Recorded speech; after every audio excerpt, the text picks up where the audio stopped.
عزیزان محترم، ایک نام صرف ایسا جو تاریخ میں برداشت نہیں ہوتا تھا، وہ کیا تھا؟ وہ رسول کا نام تھا۔ رسول کا نام جب اذان میں آتا تھا تو کئی لوگ اسے برداشت نہیں کر سکتے تھے، اسی لیے اسلام کے اندر نفوذ کر کے اس آواز کو دبانے کی کوشش کی گئی، کردار سے کوشش۔ ابو علی سینا کا مشہور واقعہ ہے۔ ابو علی سینا آپ جانتے ہیں کہ کتنا بڑا عالم تھا، کتنا بڑا حکیم تھا۔ ابو علی سینا کیا کہتا ہے؟ ابو علی سینا یہی کہتا ہے کہ جب اس کا ایک شاگرد تھا اور وہ شاگرد اس نے بڑے اس سے لیا تھا، بڑے طریقے سے لیا تھا کہ یہ اتنا انٹیلیجنٹ ہے، یہ کسی دکان پہ یا کسی اس پر آگ کی دکان پہ کام کرنے کے لیے اسے میں اپنے پاس لے لیتا ہوں۔ ایک دن ہمدان کی شدید سردیوں میں ابو علی سینا نے اسے یہ کہا کہ میرے لیے پانی لے آؤ وضو کے لیے۔ اب باہر برف پڑی ہوئی ہے، اندر گرمی ہے، شاگرد بھی ابو علی کا ہے۔ اس نے کیا بولا؟ اس نے یہ بولا کہ باہر ٹیمپریچر مائنس ہے، اندر زیادہ ہے، میں باہر جاؤں گا مریض ہو جاؤں گا، آپ تیمم کر لیں۔ اور اکثر ابو علی سینا کی حکمت پہ یہ کہتا تھا کہ آپ کے پاس اتنا علم ہے، آج تک ابو علی سینا کی کتابیں پڑھائی جاتی ہیں میڈیکل کے اندر ہے۔ کہا کہ آپ اتنے انٹیلیجنٹ ہیں، آپ نبوت کا دعویٰ کیوں نہیں کر لیتے؟ آپ کیوں نہیں کہتے کہ آپ نبی ہیں؟ ابو علی سینا خاموش رہتے تھے۔ اس زمانے کے اندر سپیکر نہیں تھے، مائک نہیں تھے، لوگ مناروں پہ چڑھ کر اذان دیتے تھے۔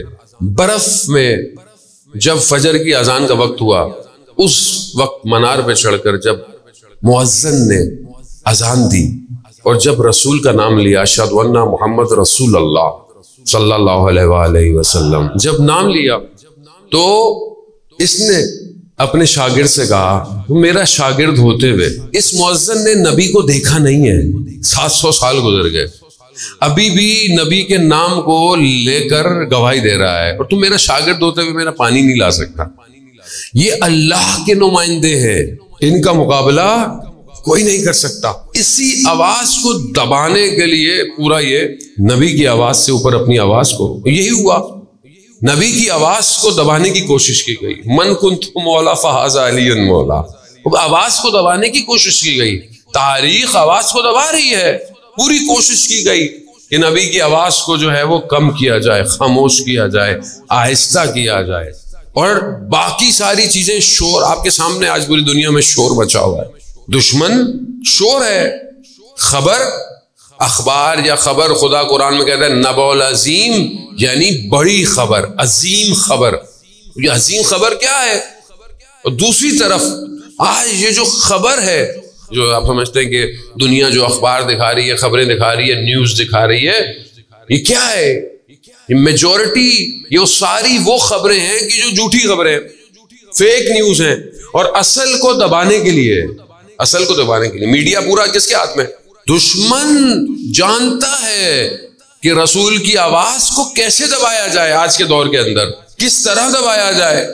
آپ کے سامنے کوئی آپ حق بات کریں، یوٹیوب بلاک ہو جاتا ہے، فیس بک اڑ جاتا ہے، ٹویٹر اڑا ہو جاتا ہے، انسٹاگرام اڑا دیتا ہے۔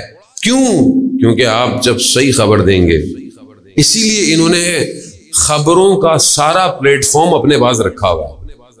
جانے وہ سمجھنے کی کوشش کریں، وہ دور اور آج کے دور میں فرق ہے، مگر سٹریٹجی ایک ہی ہے، خبر ایک ہی ہے۔ کس طریقے سے خبر ہے؟ یہودی اور عیسائی مدینہ کے اطراف میں جانتے تھے کہ یہ جو نبی آیا یہ حق کا نبی ہے، یہ سچ کا نبی ہے، سارے انہوں نے سائن دیکھے ہوئے تھے، نشانیاں دیکھی ہوئی تھی انہوں نے، مگر پھر بھی انکار کیا۔